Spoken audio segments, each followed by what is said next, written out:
and welcome back to TM Takeaways, a therapist point of view on the shows that we love to watch. Okay, this episode felt like Sex in the City, karaoke, fashion, feelings, and just enough mess to make it fun. And listen, I'm just thankful we got a break from Aidan, even though, let's be real, he was everywhere in Carrie's mind. Now, before we dive in, I've got to ask, would you lie to a friend to protect another friend? And if you came across something personal in your friend's house, would you flip through it? Or is that crossing the line? And here's the big one. Have you ever worked so hard to make something look okay that you convinced yourself that it was actually okay? This episode had everything. Some parenting cringe, friendship oversteps, lash fails to low-key breakdowns, and a karaoke party that delivered some drama, humor, and truth bombs in equal measures. We'll go from lightest to heaviest, so be sure to stick around for all my thoughts on Carrie towards the end, because it's 20 years later and she still hasn't learned some things. And real quick, if you're watching and still haven't yet subscribed, go ahead and hit that button right now so that you don't forget and could be notified for the next video. All right, so let's pour some tea and get into the takeaways, starting off with Lisa. So this episode centered around a party for Charlotte, a karaoke party at that. And I'm surprised that they didn't have Herbert sing, because if you didn't know, the actor Christopher Jackson, who plays Herbert, is also George Washington from Hamilton and Moana's dad in Moana. And as we saw in a previous episode, the man can sing. And surprisingly, he didn't touch the mic once throughout this entire episode, but instead, his son had the mic for most of the night. And now don't get me wrong, seeing kids excited, seeing them embody confidence is fantastic. But when a child becomes the centerpiece of an adult gathering for a prolonged amount of time, that can speak to something else entirely. The therapist takeaway here is that when kids are constantly centered in adult spaces, even with the best of intentions, it can unintentionally teach them that every room is their room. It's great to let kids shine, but it's also important that they learn to share space, time, and attention and know that it isn't all about them. And as for the parents, by the way, this is a gentle reminder for the parents that it's okay to lovingly set limits for your kids, said by a child therapist. In this episode, we see Lisa and Herbert say to each other, "Oh, we'll have to send apology notes," which was funny to see, but imagine if this was real life. Sometimes boundaries are needed. It's important for us to remember as parents that not every moment needs to revolve around our kids, especially when the spotlight was meant for someone else. So what do you think? Do you think that Lisa and Herbert should have stepped in sooner, or do you think that it was harmless fun? And then we have Miranda, whose definition of going all out is clearly very different from Carrie's definition. We already know that, but when she shows up with that outfit dressed in silver like a disco ball with balloons in one hand and karaoke machine in another, I literally laughed out loud because it's classic Miranda. Well-intentioned, slightly chaotic, and completely endearing. And in this episode, we saw how deeply Miranda cares for her friends. From her concern to Charlotte to reading Carrie right, but then being considerate of her big emotion, maybe to a little bit too much of an extent, Miranda did show up as an amazing friend, even if she did overstep a bit in some aspects. So let's start with her and Charlotte. Carrie told Miranda that Charlotte's dog had terminal cancer, but specifically asked her to not say anything. And then at the party, Miranda went up to Harry and commented on the fake situation that she wasn't supposed to know about. It brought me back to the Sex and the City movie when she just went up to Big and planted the seed about marriage not being for everyone. It's just uncalled for and overstepping. And then with Carrie's book, when the caterer arrived, Miranda helped by cleaning the counter, but she didn't just tidy up and put things aside. Oh no, Miranda picked up the draft, even turned a page or two. Sure, she didn't sit down and read the whole thing cover to cover, but was that in and of itself a boundary being crossed? On the one hand, it's Miranda. They've been friends for decades. But on the other hand, this wasn't her house and it wasn't her place. So my takeaway here is that Miranda reminds us that support can sometimes be messy. You can care deeply for someone and still cross the line. And throughout the entire episode, we saw Miranda genuinely trying to be there for the people in her life that she loves. And she meant well. She always does. Whether comforting Harry or skimming Carrie's draft, Her heart was in the right place, but intention doesn't always match impact. And her actions weren't malicious, but they were slightly intrusive. And that's, again, classic Miranda. Sometimes being a good friend means that you also have to honor people's boundaries. It means noticing the pause, reading the room, and honoring someone's space, even if they haven't set the boundary out loud. So let me know in the comments. Do you think that Miranda crossed the line by flipping through Carrie's draft? Or was it just harmless curiosity as she was cleaning up? If a friend left their private workout, would you peek into it? And the most important thing here is to be honest. And the writers here have stayed true to who we know Miranda to be over the past 20 years. But when it comes to Seema, we're just not so sure. Because from the moment she joined the series, Seema has been the picture of independence, confidence, and luxury. She's always unapologetically fabulous, always put together from head to toe, always in control, and never afraid to speak her mind. So watching her cut corners and make impulsive choices feels just a little off. But in the last two episodes, we've seen that she's trying to scale back her lavish lifestyle. She let go of her private driver and walked through the streets in stilettos instead of calling herself an Uber. Now, this week, instead of going to an affordable and reliable fix, maybe like drugstore falsies, or maybe like a Sephora or Ulta, she dives straight into an unknown lash salon. And I'll share with you that I've never done lash extensions before, but I know enough to know that between the nails of the technician and when the pads are put in the middle of her face instead of right underneath her lashes, this place was just not it. And that choice alone didn't feel like the Seema we know, especially because she ignored every red flag, from the messy nails to the funny comments to the questionable energy. This is the same woman who read a man within 5 seconds at the beginning of the series. So now her judgment suddenly being off feels a little bit too much a stretch for me. And then when she shows up to Carrie's house with what seemed to be one eye bigger than the other and what seemed to be an eye infection at that, it was just over the top. Great TV, but still questionable reality. And then there's the interaction with Adam. From the first spark to the make a wish and blow, you can feel the tension between them. But Seema does what so many of us do when we like someone sometimes. She goes into the defense. She deflects, she criticizes, she tells them clearly, you're not finishing Carrie's yard. And at the party, she even blames him for her lash disaster slash eye infection. And what she's really doing here is that she's protecting herself. The jabs, the sarcasm, those are her armor. Because letting someone in is risky, especially when you've built a life around not needing anyone and when Adam isn't your typical pick. And yet with Adam, she's real. She doesn't pretend to be low maintenance. She is who she is. She tells him that she doesn't do dirt. Same girl, same. And she owns that she just started taking cabs the first time in years and that pedicabs are not her thing. And for those who don't know what that is, it's the carts being pulled by someone riding a bicycle. Not a way that I would choose to travel by choice, but there was one time where I was leaving a New York City Salsa Congress on Times Square at like 3 a.m. and forgot where I parked. And thank goodness for a pedicab who pulled me up and down the streets of Times Square for over 30 minutes as I searched for my car. A mess. Then when it came to the party, we got peak Seema, creating a designer eye patch out of a Louis Vuitton fanny pack. Iconic. And calling out the yoga lady, classic Seema. She didn't hold back there. But Adam's response when he said, there's no more yoga lady, I ended things when I smelled your perfume for the first time. I mean, no games, no gray area, just direct and genuine interest. That was what left Seema stunned because maybe she's not used to men being that clear or direct. Or maybe her usual radar is short circuiting because it's clear that yes, she likes him. And then comes the karaoke song and then the kiss in the cab. Is it a little fast? Sure. Is it a little out of character? Maybe. But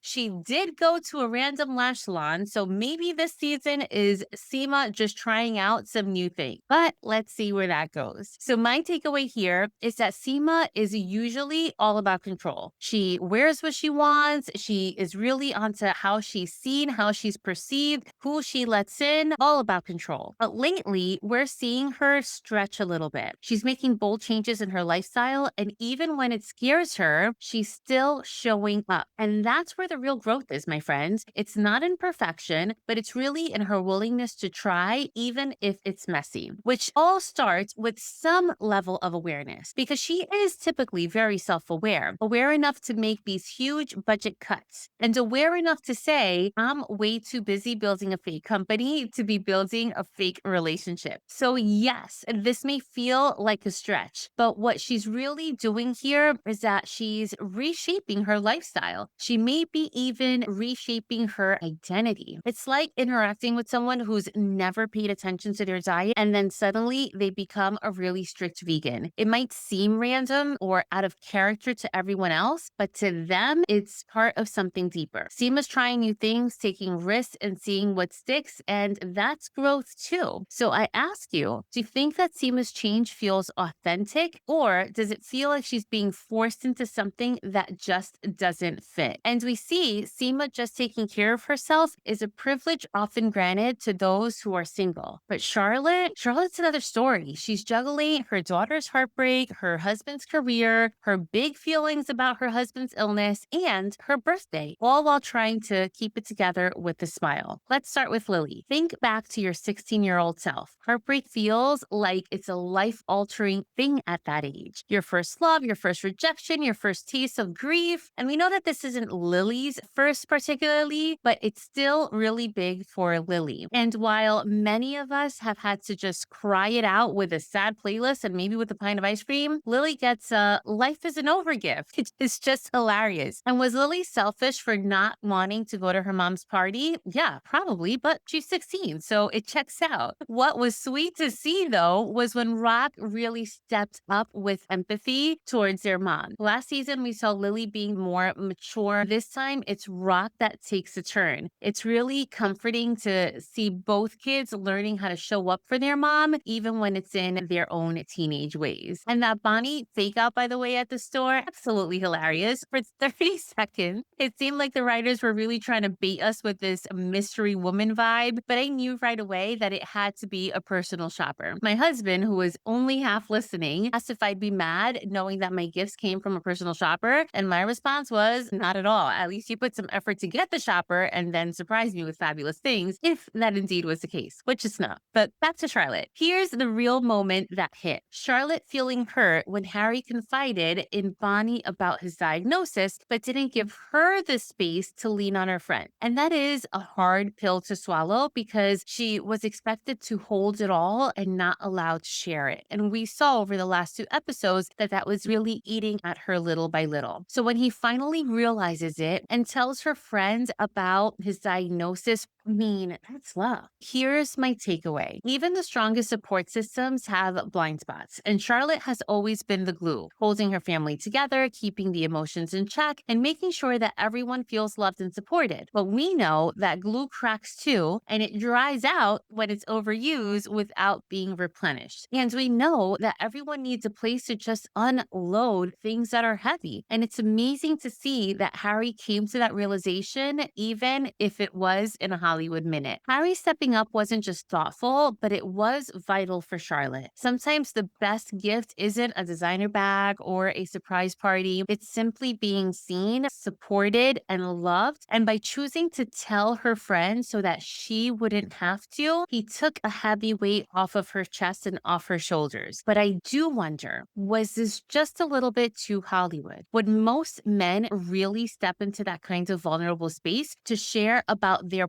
prostate cancer diagnosis with their wife's friends? Or was this just a fantasy version that we wish more partners would embody? What do you think? Let me know in the comments. And unrelated, I also find it interesting that we didn't hear Charlotte have more feelings about her having a birthday. And I wonder if that was because everything she already had on her plate at the moment. Someone else who showed a softer side in this episode was Anthony. And that was very different from the Anthony that we're used to seeing because he's usually the quick-witted, brutally honest, slightly outrageous friend that we've come to love. But this week, we saw some real vulnerability in Anthony. So we know that from previous seasons, it took Anthony a while to admit that he was even in love with Giuseppe. It's no surprise that meeting Giuseppe's mom had him nervous. And the optimism when he said, "I'm meeting my future mother-in-law," was super cute to see. But the interaction when it did happen, yikes.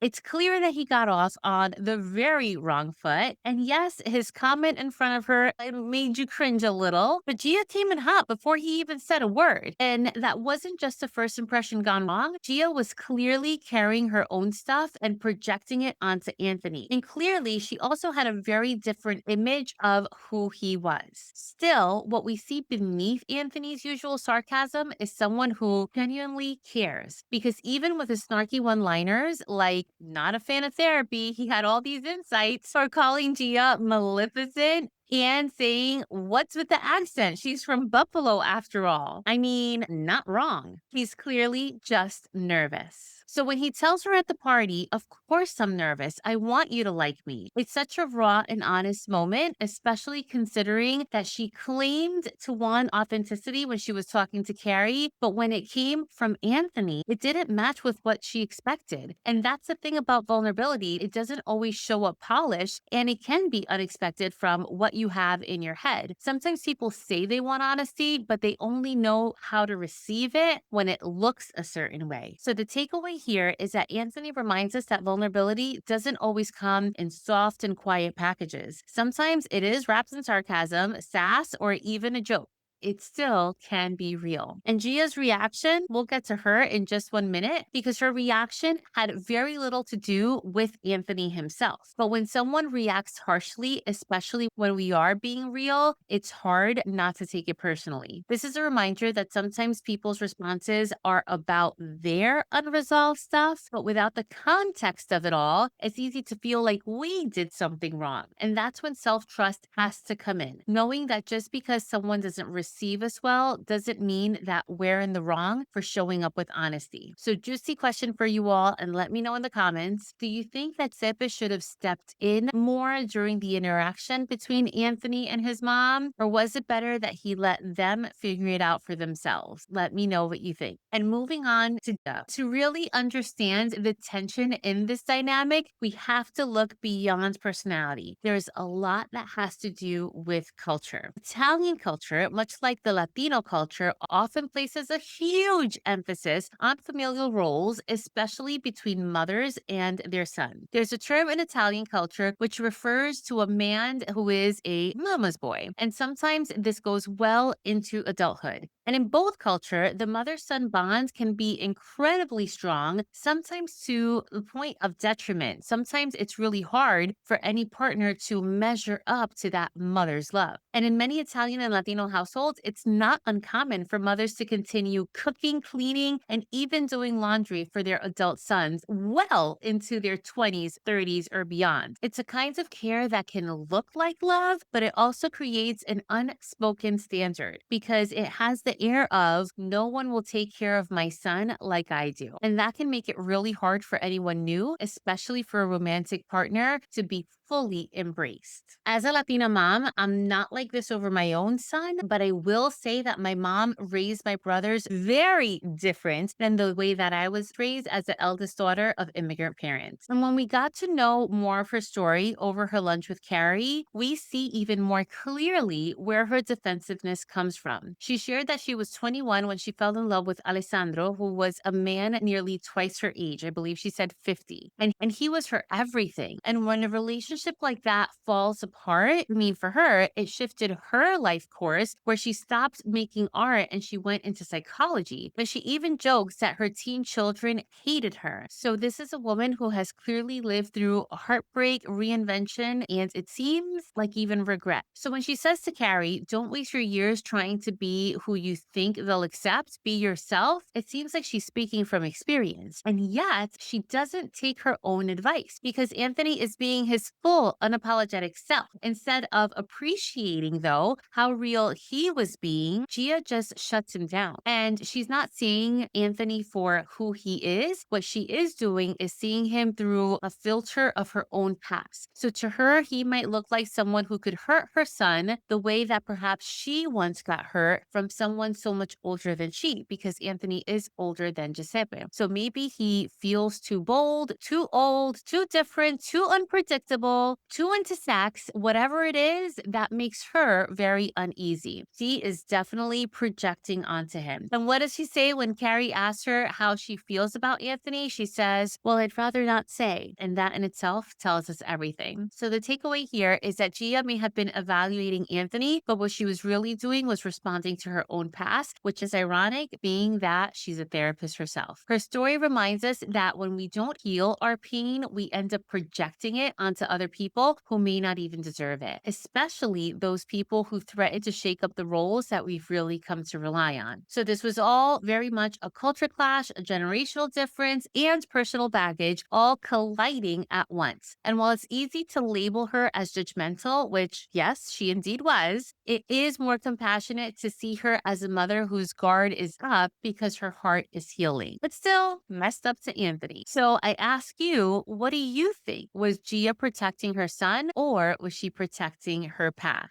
Moving on to Carrie, who continues to kill me in this episode. Just when it seems like she's arriving at some sort of clarity, she turns around and throws it all out the window. And yet, the way that she quietly stares out of the window at that very end, it makes me think that there's more going on beneath the surface. It feels like an internal tug of war between what she knows deep down and what she wants to believe. And whether that's to keep the fantasy alive or to keep discomfort at bay, she's clearly wrestling with it all. But let's start with the lighter stuff first. In the last episode of Tea and Takeaways, I mentioned how so many of you have been calling me out for saying that Carrie is nice. And listen, throw your tomatoes if you must, but I still think that she is a good friend to her good friends. Let's look at a few examples. When she felt cornered into fibbing about Charlotte's dog being sick, yes, technically she lied, but she is lying for Charlotte, and Charlotte specifically told her to not tell anyone. So Carrie did protect her friend's request. Would you have done the same? And is that a lie or a loyalty move? And later, when she tells Miranda, I think that we should throw Charlotte a party next week, and Miranda offers to host it, but then Carrie says, I think it should be a bigger party, and I think it has to be fun. I know that on the surface, it looks like she's throwing shade at Miranda, and she probably could have said it much better. She probably could have said, I'm going to throw a party, or maybe she just wanted to make it seem like a group effort. And could have she been clearer? Yes, absolutely. But notice in this situation, Miranda doesn't even flinch. She knows Carrie, and she doesn't make a big deal out of nothing. That says a lot about their friendship, which we will circle back to in a moment. And the same goes for the karaoke machine moment. When Brady shows up with it and Carrie says, is not here an option? I mean, it's classic Carrie. Sarcastic, a little bit snarky, but not mean-spirited. Her sense of humor isn't always everybody's cup of tea, but in that moment, she's just setting a boundary in her own Carrie way. Let's take a pause for a moment about the friendship thing, and can we talk about the way that she went fully glam to this brunch therapy? I mean, wow. And in response to Gia's story when she tells her, my boyfriend has kids, and then asks for her professional opinion, I mean, cue the eye roll. She calls him her boyfriend, she seeks advice, but does she really even want to hear it? Because it seems like she does whatever she wants anyway. It's almost as if she wants to talk herself into the relationship by having it externally validated. Going back to the whole friendship thing. She does, though, speak up for Anthony. She tells Gia that he's one of the most authentic people that she knows, which shows that she sees and values her friend's core qualities, even if she misses the mark widely in a lot of other places. And finally, when she knocks on Duncan's door to apologize in advance for the party, she even invites him to join, which was a little awkward, it felt like, but thoughtful if she wasn't interested in him, which again we'll go back to that in a little bit. So all of those are examples where she really honors her friendships with her friends. But now onto the heavier stuff. I mentioned in the past episode that there is a writer's respect between Carrie and Duncan. And we saw that Carrie was super nervous about having Duncan read her work. So when he tells her that it was great, we can see how she just melted. I really don't think at that point she was melting over him yet. I think that she really melted because someone with authority in the space that they share called her work good, because again, she was so nervous about it. But then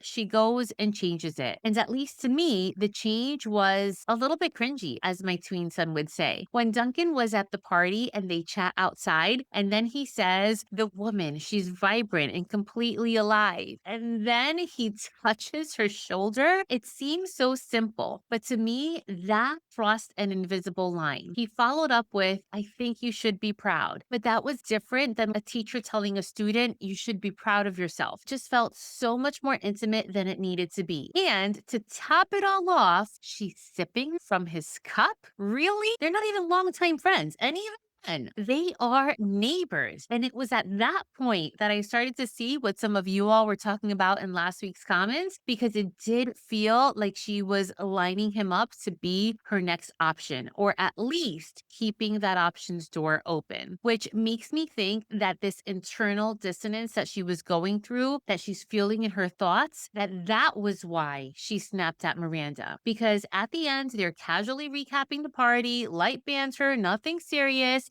And then Miranda makes a harmless joke about the karaoke. And the minute that she mentions Duncan and says, kind of caught a little vibe there, Carrie's energy shifts and fast. The fact is that, yes, we did catch a vibe between Carrie and Duncan. And finally, Miranda, ever so gently, finally she says what we've all been thinking. You've been working really hard with Aidan. And then she immediately gets defensive, and Miranda reassures her and says, of course you're in a relationship, which I think she just treats her a little lighter than she would have 20 years ago, but whatever. And that's the kicker. Just last week, she gave Aidan permission to sleep with his ex-wife. Basically, she said she understood anyway. And I thought that she had come to terms with the thought that this relationship was really something casual, like hooking up when possible, undefined. They would see where they would be in the next 5 years. But clearly, she's still clinging on to the idea that they're together. And that confused me based upon how she left the episode last week. And then she lashes out to Miranda with jealousy at that, saying, well, not all relationships are effortless. When she was referring to Joy, it was just really clear that this had nothing to do with Miranda and everything to do with Carrie and what she thought about her own relationship. She says, I'm allowed to laugh and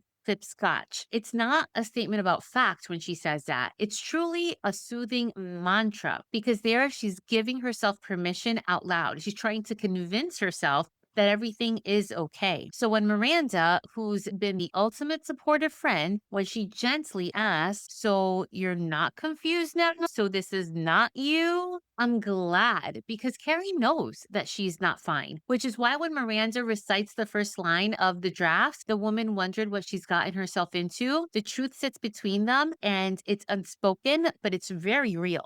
And despite them at the end hugging and saying we're good and saying their I love yous, I still think that there are feelings left in between there. And when we hear Carrie's voiceover at the end, when she says the woman held on to what she knew to be true, and then when she told Shu everything is fine, and then the balloon pops, I believe that she again is just trying to convince herself that everything is fine, when in reality, it's far from fine. The balloon popping and the confetti all over the place was also a touch that should not go unseen, because it's as though her dream was burst. Let me tell you, for my second baby, we did a gender reveal using one of those New Year's Eve's poppers filled with confetti, and the photos and the videos looked amazing, but the mess, next level. So when that balloon popped at the end of the episode, episode, maybe it wasn't just her dream that exploded, it might have also hinted at the mess that's now left behind. So here's my therapist takeaway on Carrie. Sometimes we want something to work so badly that we start shifting our own boundaries, lowering the volume on our gut feelings, and adjusting our expectations just to make the picture look prettier. Not because we're naive and not because we're less than smart, but because we're human. Carrie isn't lacking awareness here. She's caught up in between the tension of what she knows